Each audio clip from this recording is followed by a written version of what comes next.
Retrouvez l'intégralité de l'émission Go Deeper en profondeur sur notre chaîne YouTube Ocha TV. Mesdames et messieurs, bonjour, si c'est le jour chez vous, et bonsoir si c'est le soir chez vous. Vous êtes sur le plateau de Ocha TV sur votre émission Go Deeper.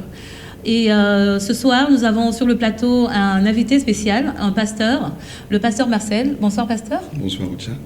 Voilà, et je suis Ocha, votre présentatrice ce soir. Voilà, alors ce soir nous avons le pasteur Marcel dans notre émission Go Deeper en profondeur et nous allons lui poser quelques questions, n'est-ce pas, qui vont nous orienter sur les questions qui sont relatives à la chrétienté, à la spiritualité, aussi à quelques questions que nous nous posons et selon ce que nous vivons dans la société actuelle. Pour commencer, nous allons d'abord demander au pasteur de se présenter. Il est pasteur de Christ Our Life Church International, ici à Cape Town, en Afrique du Sud. Pasteur, pouvez-vous nous parler brièvement de vous? Merci beaucoup pour la parole. Bonsoir à tous et bonjour à tous, selon où est-ce que vous vous trouvez. C'est le pasteur Marcel, comme Ocha l'a dit très bien.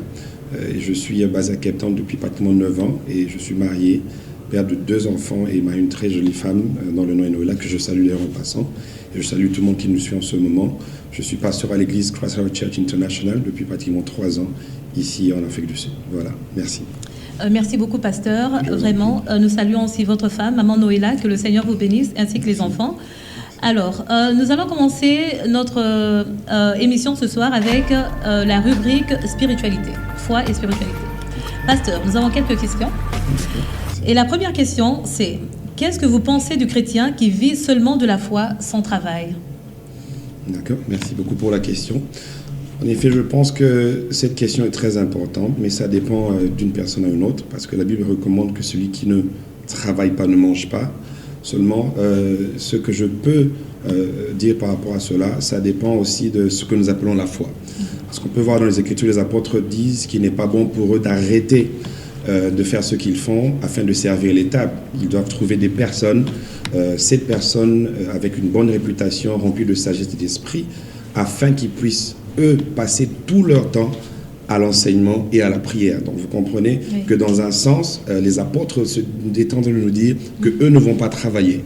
Par contre, il y a ceux qui ne travaillent pas, des chrétiens qui ne travaillent pas à cause du fainéantisme, par exemple. Vous comprenez? Oui. Et c'est ce genre de comportement que nous condamnons, parce que la Bible dit, l'apôtre Paul a dit clairement que celui qui ne travaille pas ne mange pas. Ne mange pas. D'accord. Donc aussi, ça dépend aussi d'une autre façon de l'intimité qu'on a avec le Seigneur. Amen. Parce que plusieurs personnes, le Seigneur leur a recommandé clairement de ne pas travaille. On peut voir dans la Bible, et Élie ne travaille pas, vous comprenez, mais il était nourri par des corbeaux. Donc je pense que ça dépend d'une personne à une autre, ça dépend aussi de l'intimité qu'on a avec Dieu. Donc c'est une question très vaste. Je pense que peut-être pour le temps, on pourra pas aller en profondeur dans les détails, vu que l'émission s'appelle Profondeur. Je crois que prochainement, le Seigneur nous permettra d'aller en profondeur. En gros, je pourrais dire que ça dépend. Il y a ceux-là qui ne le font pas parce qu'ils sont fainéants, et ils ont la mauvaise compréhension de la foi, se disent que Dieu va tout faire, ce qui n'est pas correct, parce que l'Écriture nous indique qu'il faut travailler. D'une autre part, ça dépend de celui qui est appelé au ministère. Il y a ceux que Dieu a appelés clairement à temps plein, et ceux-là ne travaillent pas, mais c'est aussi dans la foi. Sur base de ce que vous dites, est-ce que vous pensez que, puisque nous voyons en fait, il y a beaucoup de gens qui en parlent, il y a des églises qui poussent, on dirait comme des champignons, il y a des frères qui étaient peut-être intercesseurs dans l'église, qui étaient peut-être évangélistes, qui devraient travailler à l'église, et qui se voient ouvrir des églises. Vous pensez que c'est certainement, ils sont motivés par une sorte de fainéantisme, ou bien c'est le Seigneur qui les a appelés au ministère? La question de l'appel du ministère est très importante et aussi à la fois délicate, parce qu'il est difficile d'un coup de savoir si cette personne est appelée par Dieu ou pas. Vous comprenez? Il faut que l'Esprit vous le révèle afin de savoir si réellement le Seigneur t'a appelé. Mais on peut voir avec ce qui se passe, la Bible dit qu'on les reconnaîtra par leurs fruits. Amen. On comprend que par les fruits qu'on peut voir d'un ministère, on peut savoir si c'est l'appel de Dieu ou si ils le font, parce qu'apparemment aujourd'hui c'est un moyen facile de se faire de l'argent. Donc je pense qu'il est très important d'étudier les fruits, mais aussi être guidé par l'Esprit de Dieu afin de savoir si c'est l'appel de Dieu ou si c'est l'appel des hommes. Voilà. Ce que je peux dire par rapport à ça. Merci beaucoup, pasteur, de répondre à cette question. Nous sommes toujours sur la même rubrique foi et spiritualité. Et ici, nous avons notre deuxième question. Oui. D'ailleurs, il y a aussi nos téléspectateurs qui vont laisser des questions et des suggestions, n'est-ce pas? Laisser des commentaires par rapport à cette émission, n'est-ce pas? Alors, si vous avez aussi des questions pour peut-être notre prochaine émission, s'il vous plaît, n'hésitez pas à nous les faire savoir. Nous avons la deuxième question, en fait, c'est que pensez-vous du brotherhood? En fait, je vais expliquer brièvement. Le brotherhood, c'est une sorte de vent que nous voyons en fait aujourd'hui dans l'Église, où un homme de Dieu n'accepte pas une invitation aussi longtemps que ça ne vient pas d'une personne qu'il connaît, qui fait partie de son cercle d'amis. Qu'est-ce que vous pensez de ça? D'accord. Je pense que c'est une question très importante et je pense que toute organisation se fait avec une intention. Et dans ce sens, de vous expliquer, avec ce qui se passe dans le milieu, je peux dire chrétien, il y a beaucoup de choses qui se passent, il y a des empoisonnements, il y a des jalousies. Oui. Et bien que je n'ai jamais fait partie de ce genre d'organisation, je ne sais définir quelle était l'intention de cette personne qui a initié cette chose. Mais si je pense que les intentions sont bonnes, pour éviter, on a vu des personnes qui ont été invitées à une conférence ou autre.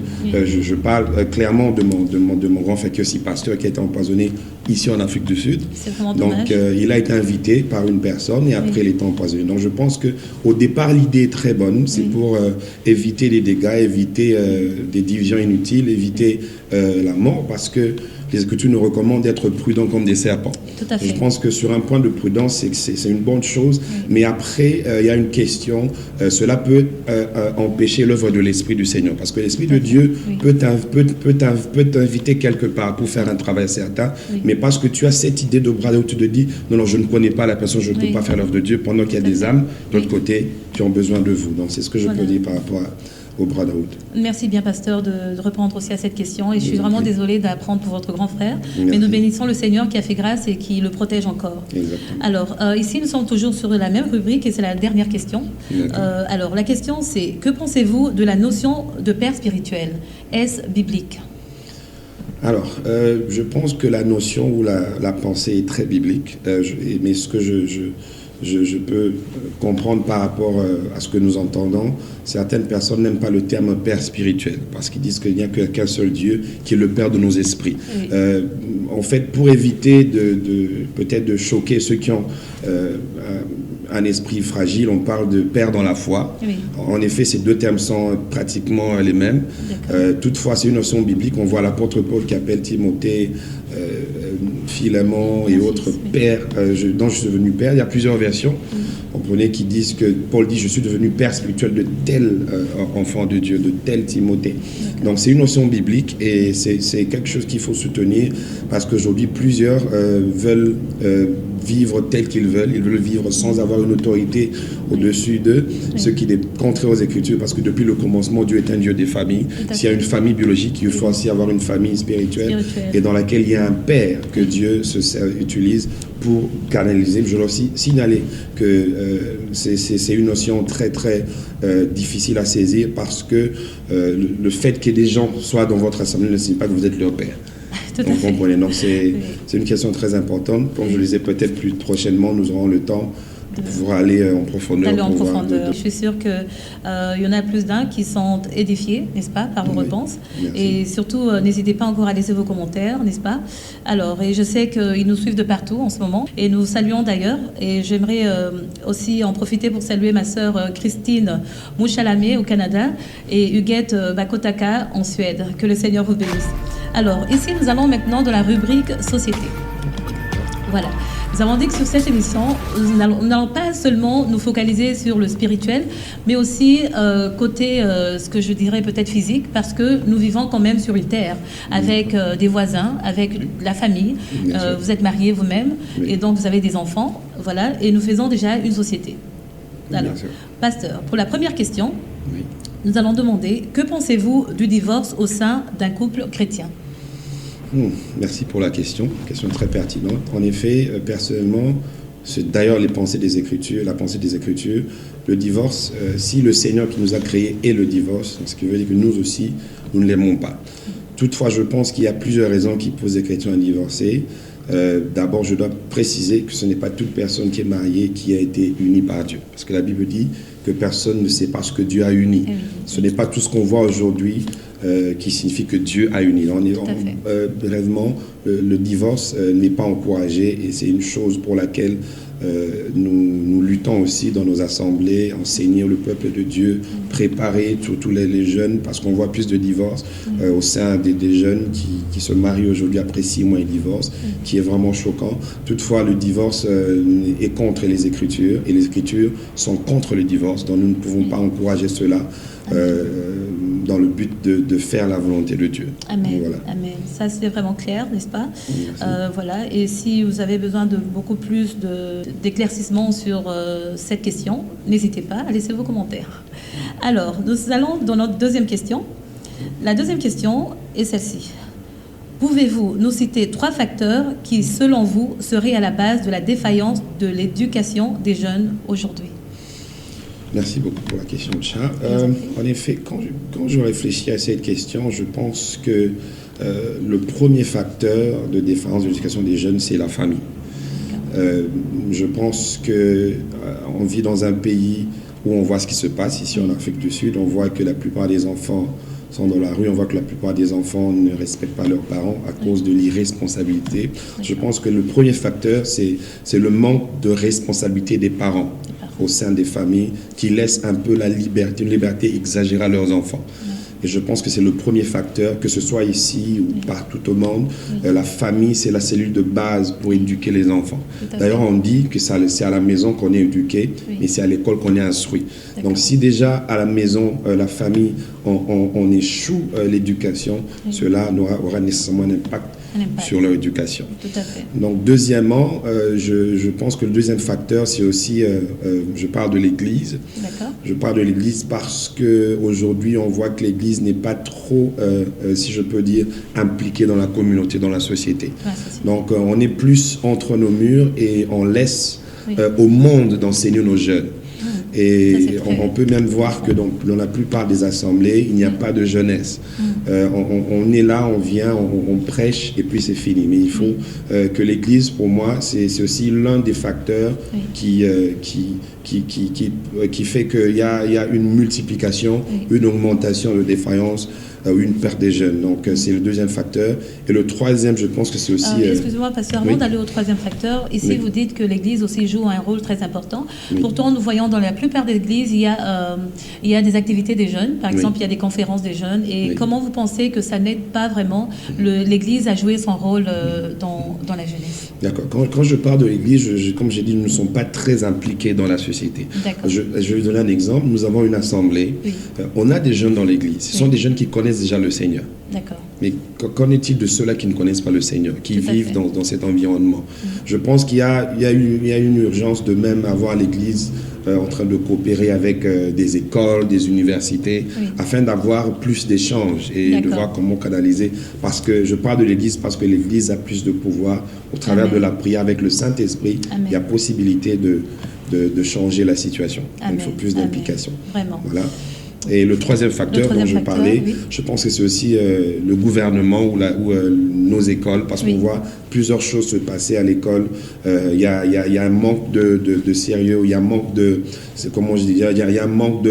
supervision au sein des écoles, des universités. On a vu plusieurs enfants qui se comportaient très bien, mais une fois arrivés à l'université, c'est la perte. Ils expérimentent d'autres choses. Il y a même ceux qui sont au niveau de l'administration, qui font des choses qui font que les enfants se perdent également. Donc, je pense que les 3 facteurs principaux, c'est la famille, l'Église, mais aussi nos institutions d'éducation, d'instruction, les universités et les écoles. D'accord. Vraiment. Merci beaucoup pour d'avoir répondu si clairement, n'est-ce pas, avec tous ces détails sur cette question. Et nous passons à la prochaine rubrique. Et je crois que c'est une rubrique que beaucoup de gens, en fait, sont souvent curieux d'entendre, mais qui prétendent souvent. Voilà. Et c'est la sexualité. D'accord. Voilà. Alors, pour la première question dans cette rubrique sexualité, j'aimerais savoir, selon vous, est-ce qu'une femme chrétienne peut se maquiller et s'habiller de manière sexy? D'accord, merci pour la question. Je vous en prie, pasteur. Je pense qu'en tant que chrétien, d'abord, en tant qu'enfant du Dieu, on doit tout faire à la lumière des Écritures. Et quand j'ai lu ma Bible, je n'ai pas vu les Écritures disent qu'il ne faut pas qu'une femme se maquille ou interdire clairement cela.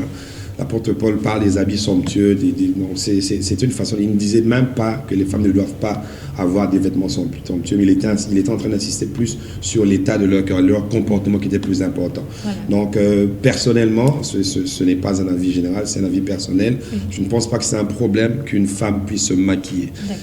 Toutefois, il faut que ça se fasse non pas de façon exagérée, vous comprenez, parce qu'il y a des personnes, excusez-moi, chère dame, il y a des dames qui se maquillent de façon à même faire mal aux yeux.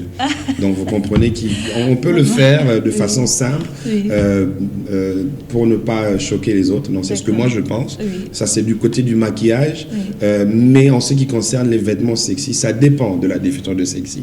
Oui. Mais d'une façon générale, on comprend que s'habiller de façon sexy, ça veut dire s'habiller de façon à exciter les sentiments, les désirs sexuels du sexe opposé. Oui. Et on peut bien voir cela arriver partout. C'est même dans l'église, on voit ce genre de vêtements. Et donc, pour le maquillage, je n'ai pas de problème. Mais par rapport aux vêtements sexy, ça n'est pas recommandé pour les femmes chrétiennes. Oui. On peut le faire dans nos maisons, dans nos familles, dans le but d'exciter son mari. Oui. Mais quand on sort en dehors de la maison, il y a une façon de s'habiller pour ne pas causer d'autres personnes à tomber, bien sûr, dans l'adultère, comme le Seigneur l'a dit. D'accord, vraiment. Merci encore une fois. Nous passons à la deuxième question, n'est-ce pas? D'accord. Alors, la deuxième question, pensez-vous qu'on doit enseigner sur la sexualité à l'Église et dans quel cadre? D'accord, merci pour la question. En effet, je pense qu'il est important, comme je l'ai dit tout à l'heure par rapport aux jeunes, je pense que le meilleur cadre pour enseigner la sexualité, c'est dans l'Église, sans compter aussi les d'autres institutions. Il y a des sexologues et plusieurs personnes qui sont spécialistes dans ces choses. Oui. Mais le cadre le plus sain pour parler de la sexualité, c'est l'Église. Oui. Parce que, comme je l'ai dit, si on laisse à la société de le faire, on voit plusieurs choses. On voit des avortements, on voit des grossesses précoces, on voit beaucoup de choses. Alors, je pense que l'Église est l'endroit le plus important ou l'endroit le mieux choisi pour parler de la sexualité. Voilà. Et donc, dans le cadre, je dirais, il faut certainement choisir par tranche d'âge, si je peux le dire. Et voilà, on va parler aux familles peut-être, les parents, ou parler aux filles et puis des garçons d'un côté.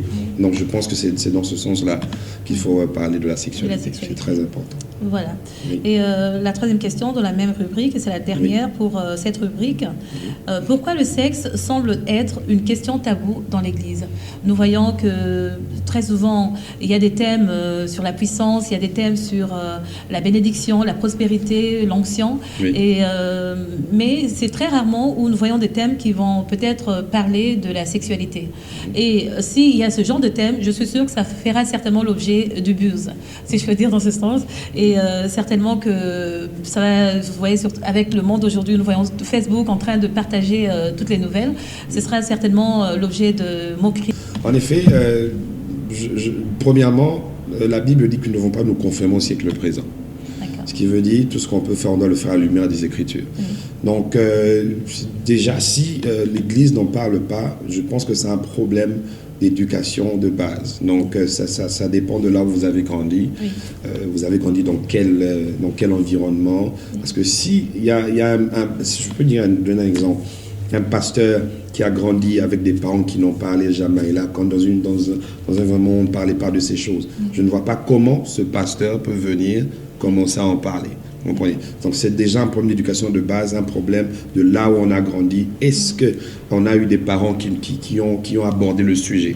Donc, deuxièmement, c'est vrai, apporter ce genre de conférences sur la sexualité, les gens ont tendance à avoir mal. Voilà, ils se disent comment l'Église peut parler de ces choses, alors que le Seigneur a créé cela. Le Seigneur a créé le sexe pour l'homme et la femme. Donc, il l'a créé pour notre satisfaction. Et il a bien défini dans quel cadre le sexe doit se passer. Donc, je pense qu'il est important pour nous de revoir cela. Il y a plusieurs raisons. Si je peux, une des raisons, c'est que, comme je disais premièrement, certains qui sont nos dirigeants n'ont pas reçu cet enseignement. Si on organise une action sur le sexe, par exemple, quel sera l'impact sur ceux qui reçoivent? Je parle des jeunes souvent, parce que les jeunes qui n'ont jamais expérimenté cela, certains seront curieux peut-être, ils voudront aller loin, mais il est important qu'on en parle, mais selon les Écritures, afin d'aider, parce que le sexe est à l'origine de plusieurs divorces, c'est à l'origine de la chute de plusieurs hommes de Dieu. Donc c'est important pour nous d'en parler. Donc si je veux dire pourquoi on n'en parle pas, c'est simple, c'est parce qu'il y a peut-être manque d'éducation et peur d'affronter ce genre de sujet par rapport à la réaction de ceux qui entendent.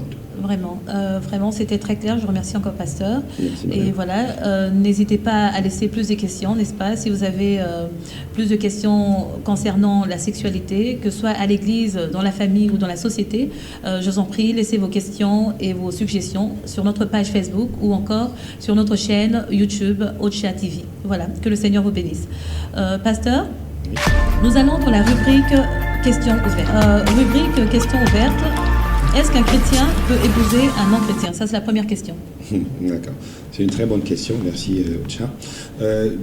Comme je l'ai dit toujours, c'est selon ce qui est écrit que l'on doit répondre. La Bible dit clairement qu'on ne doit pas se lier avec les non-chrétiens. D'accord. Donc ça, c'est biblique. Donc, ce qui veut dire qu'au départ, si un enfant de Dieu de sa propre volonté, il ne peut pas aller vers une non-chrétienne. Toutefois, le plan de Dieu est différent. Je connais des personnes qui priaient, qui ont été dirigées vers des païens ou des païennes parce que le Seigneur voyait le salut de cette personne. Donc, je ne peux pas dire oui ou non. Je dis oui par rapport à ce que nous voyons. Donc, volontairement, tu ne peux pas te lever et dire je vais aller épouser une païenne. Cela doit être poussé par l'Esprit de Dieu. Et que pensez-vous en disant cela de ce que Paul a dit dans le livre de Corinthiens où il décourage en fait aux non-païens de se marier aux païens? En fait, je pense qu'il a dit pour des raisons très très précises et très claires, parce qu'en effet, il voit plutôt d'abord la foi du croyant. Quand tu te maries avec une personne qui n'est pas chrétienne, tu comprends que ta foi sera toujours tourmentée. Tu comprends qu'il y aura des oppositions. Tu voudras quelque chose et il voudra une autre. L'apôtre Paul, étant que père et qui voit ce qui vient dans le futur, il nous interdit. Mais il veut aussi que vous étiez les deux païens et l'un de vous se convertisse. Qu'est-ce qui se passe dans ce cas? Donc, il a donné des instructions très claires. Volontairement, on ne l'autorise pas, on ne l'encourage pas. Toutefois, ça peut arriver dans un cas ou d'un autre. Oui, tout à fait. Exactement. Alors, merci encore. Et là, nous allons à notre deuxième question. Donner 3 points essentiels à prendre en compte avant de s'engager dans le mariage. D'accord, très bonne question. En fait, ce que je dois dire avant de s'engager dans le mariage, ceux qui veulent s'engager doivent savoir que le mariage est une institution divine. Donc, ce n'est pas comme si on va commencer l'université, tu commences dans la médecine et puis tu dis non, je suis fatigué, je vais aller faire l'économie. Changer de section. Exactement. Donc, c'est une institution divine. C'est le Seigneur qui l'a instaurée. Et donc, le premier point, c'est que toute personne qui veut s'engager doit connaître combien sérieux le Seigneur prend le mariage. C'est divinement institué. Et quand on entre dans le mariage, je passe au deuxième point, quand on y entre sans être préparé, cela, et je le dis clairement, cela peut nous attirer la colère de Dieu. Parce que dans le mariage, c'est le Seigneur qui permet à 2 de ses enfants d'être ensemble. Et si toi, enfant de Dieu qui veux t'engager, ne te prépare pas, tu risqueras de détruire la vie de l'autre. On a vu, par exemple, des femmes qui sont mortes parce que leur mari les frappait. Vous comprenez? Donc c'est une personne qui n'a aucune notion du mariage, qui ne sait pas que la personne avec qui je suis a été instituée divinement et que c'est un cadeau de la part du Seigneur. Donc premièrement, nous devons reconnaître que c'est une institution divine. Deuxièmement, nous devons nous préparer, mais aussi savoir, troisièmement, que dès qu'on y entre, on va rencontrer une personne qui a une autre façon de réfléchir, qui aura sa façon de parler, qui a toute une histoire derrière elle, et on doit s'accepter tel que nous allons nous trouver. Donc voilà les 3 facteurs, l'institution divine, la préparation, mais aussi savoir que cette personne, je dois l'accepter telle qu'elle est afin de vivre une vie heureuse. Voilà. vraiment. Je vous assure que si on avait plus de temps, on devrait vraiment avoir assez de temps à donner au pasteur Marcel, n'est-ce pas, de nous élaborer encore un peu plus sur cette question, parce que je sais qu'il y a beaucoup de couples et de femmes qui souffrent, surtout sur le point que vous avez soulevé concernant les femmes battues dans le foyer, et malheureusement il y en a qui aussi sont décédées suite à ce genre de relation. Vraiment. Alors ne laissez pas, bien sûr, encore je vous rappelle de laisser vos questions, voilà, et vos commentaires sur la page. Alors pour la troisième question, et c'est la dernière sur cette rubrique, selon vous, quelle serait la durée minimale et maximale des fiançailles pour vous? Est-ce que les fiançailles peuvent prendre 2 ans, 1 année, 6 mois, 5 ans, 10 ans? C'est à vous de le dire. D'accord, merci pour cette question très importante, qui est aussi très pertinente. En effet, quand on a grandi, on n'a jamais reçu de directive par rapport à combien de temps les fiançailles peuvent prendre. Je pense que ceux qui ont été avant, par expérience, disent, écoutez, la durée maximale, ça peut aller jusqu'à 1 année. Vous comprenez? Ça, c'est par expérience. Il n'y a pas d'écriture biblique qui nous disent, voici la durée maximale. Donc, on a eu des personnes qui ont fait 3 mois. Il y a ceux, après, même 1 mois, qui se sont mariés après. Donc, il n'y a pas de durée exacte. Mais si on peut parler, si on peut donner notre avis, le minimum, au moins, c'est 6 mois. Vous comprenez? Mais ça, c'est pour des personnes qui sont dans la même ville, par exemple. Parce qu'on a aujourd'hui le mariage arrangé. Moi, je suis en Europe et la personne qui est préparée à aller aux États-Unis, on fait comment? Donc, vous comprenez? On se marie même avant de connaître la personne, avant de rester avec la personne. Donc, mais s'il faut donner un avis, minimum, c'est 6 mois, le maximum 1 année. Ça dépend aussi de vos projets, des moyens de l'homme. Donc, voilà un peu ce que je peux dire par rapport à ça. Et qu'est-ce que vous pensez des gens qui disent que souvent, ce qui peut causer aussi le divorce, c'est le fait que les personnes se soient mariées avant de s'être connues assez longtemps pendant les fiançailles. Par exemple, vous ne pensez pas que avoir des fiançailles de 6 mois seulement serait aussi à la base de certains divorces? Alors, je pense que j'aimerais d'abord parler sur le point de vue d'un chrétien. Comme je l'ai dit au début, il y a plusieurs divorces parce qu'on fait ce qui n'est pas la volonté de Dieu. On se marie parce qu'on voit une fille qui est très jolie, parce qu'on voit un monsieur qui s'habille bien, sans pour autant tenir compte d'autre chose. Dans le mariage, comme on l'a dit, puisque c'est institué par Dieu, les enfants doivent prendre le temps d'abord de chercher la pensée de Dieu. J'ai entendu des personnes qui disent depuis que Adam a dit à Ève, non, Dieu a dit, je ne vais plus choisir une femme pour les hommes. Mais cela, c'est la pensée purement des hommes. Ce n'est pas la pensée des Écritures. Jusqu'aujourd'hui, Dieu impose même certaines femmes aux hommes parce qu'il connaît les plans pour nous. Les hommes regardent à l'apparence, mais Dieu regarde le cœur. En parlant de ça, pasteur, excusez-moi, je ne vous interromps pas. Puisque vous dites que jusqu'à présent, Dieu continue à imposer l'homme ou la femme de son choix, la femme ou l'homme qu'on a marié, voilà. Et qu'est-ce que vous pensez des hommes ou des femmes qui viennent proposer sur base des visions qu'ils ont reçues?